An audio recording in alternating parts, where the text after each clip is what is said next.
있습니다. 조율의 문답 49문 제가 먼저 읽습니다. 제2계명은 무엇입니까?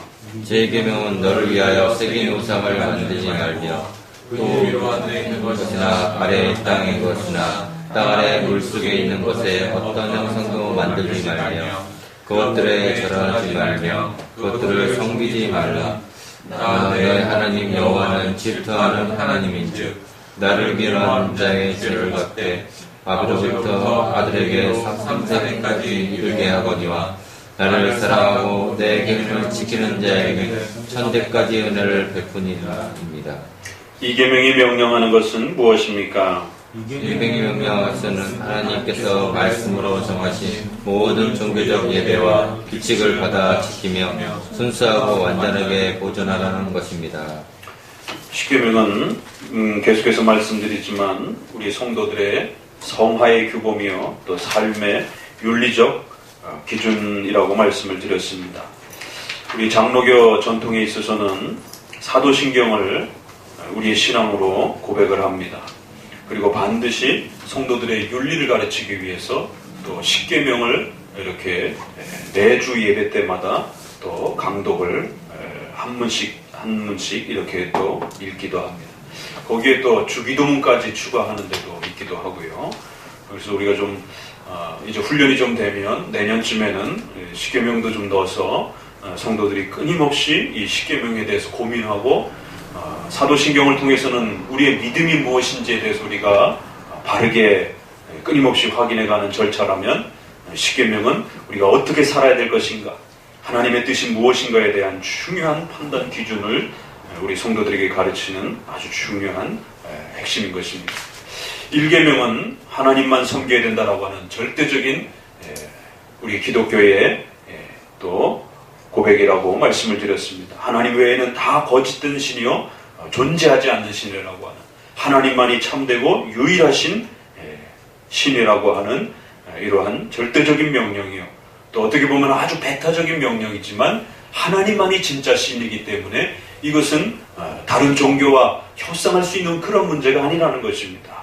현대의 많은 종교적 풍토는 너무 싸우지 말고 서로 손잡고 그저 평화롭게 지내라 하지만 기독교 입장에서는 다른 신은 거짓된 신이요 오직 하나님만이 유일신다라고 하는 이 고백을 버릴 수가 없는 것입니다. 이제 이 계명은 우상 숭배하지 말라라고 하는 간단한 명령으로 소개가 되어집니다. 그런데 이것을 잘못 이해하게 되면 우상을 가지지 말라라고 하게 되면 그것만 생각하게 되면 1계명하고 겹쳐버립니다. 1계명도 거짓 신을 우리가 우상이라고 말할 수 있는 것입니다.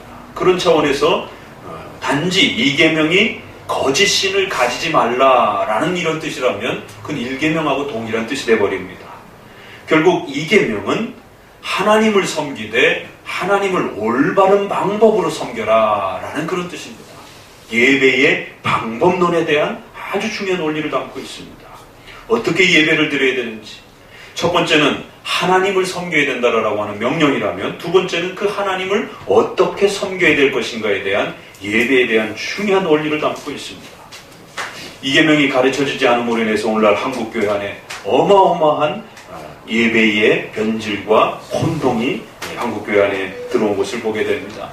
중세 1000년 동안 로마 가톨릭 교회가 엄청난 그러한 이미지 숭배, 하나님을 영이신 하나님을 보이는 형태로 온갖 조각상과 그림으로 사람들에게 소개하고 또 그것을 판매해서 거기에 마치 신적인 어떤 힘이 깃들어져 있는 것처럼 결국 교회가 어마어마한 그러한 여러 디자인으로 치장이 되어지고 또 수많은 그러한 종교 물품들이 교회 안에 배치가 되어지는, 그래서 들어가자마자 엄청난 위압감을 갖고 마치 그 장소와 건물에 대단한 어떤 신의 에너지가 차고 넘치는 것처럼 마치 우리가 절에 가게 되면 들어서자마자 그 엄청난 그림과 조각상들 앞에 위협감을 느끼고 마치 거기엔 어떤 특별한 힘이 깃들어 있는 것처럼 그런 종교적인 미신적 그러한 두려움을 느끼는 것 같이 바로 이 계명도 하나님을 어떤 식으로 예배할 때 바로 그렇게 되어질 수도 있고 미신적 예배가 되어질 수도 있고 성경적 예배가 되어질 수도 있다 이렇게 말하는 것입니다.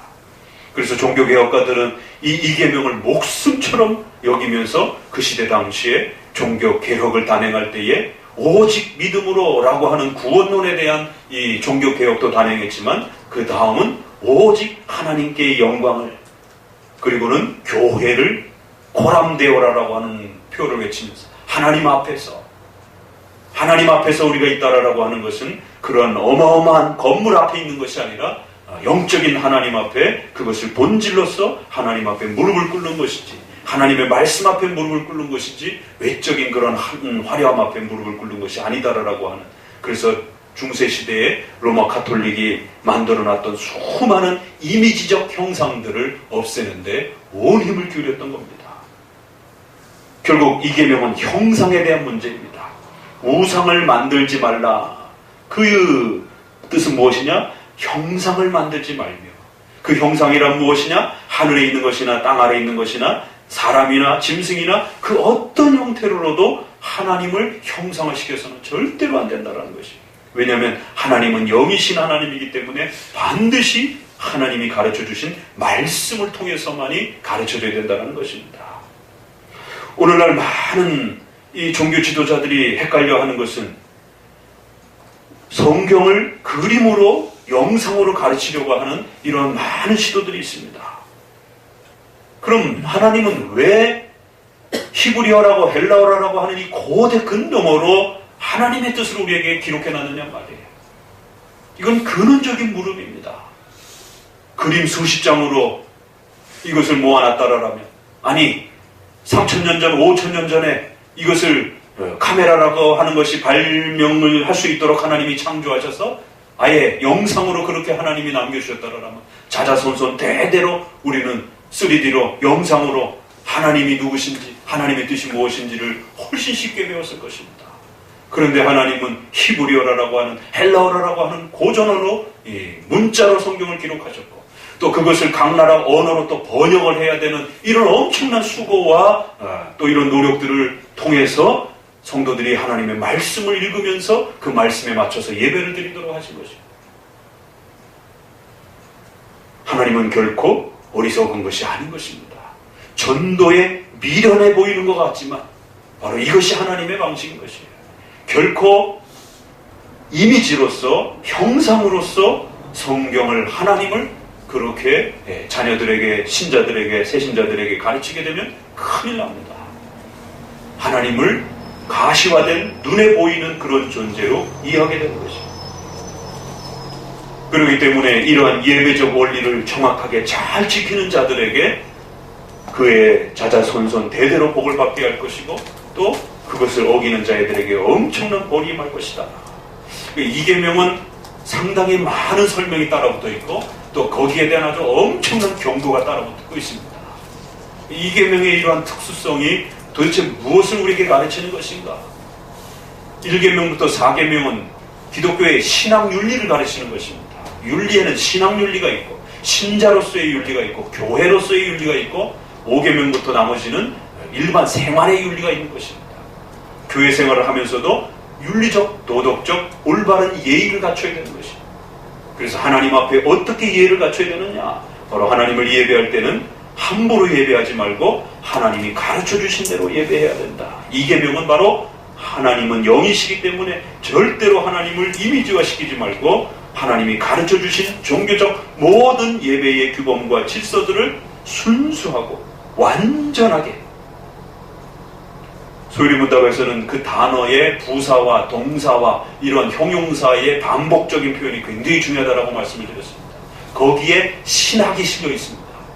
일부러 그렇게 반복하는 것입니다.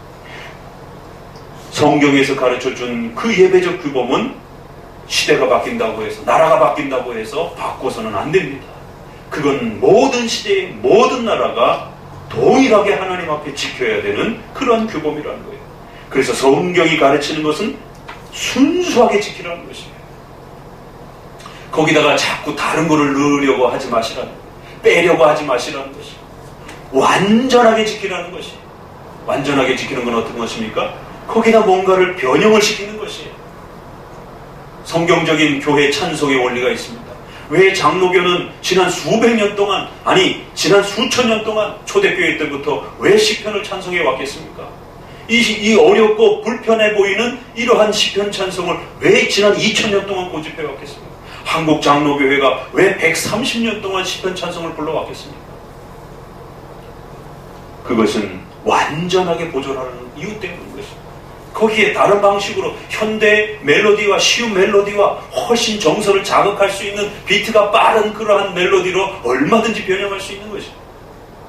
그러나 하나님이 주신 예배적 규범은 인간의 그런 어떤 의도와 인간의 어떤 실용적 목적과 인간의 어떤 편리성 때문에 아이들이 좋아한다라고 하는 어떤 이런 이유 때문에 그것을 변형시키거나 그것을 조작해서는 안 된다는 것이 완전하게 보존하는 것입니다.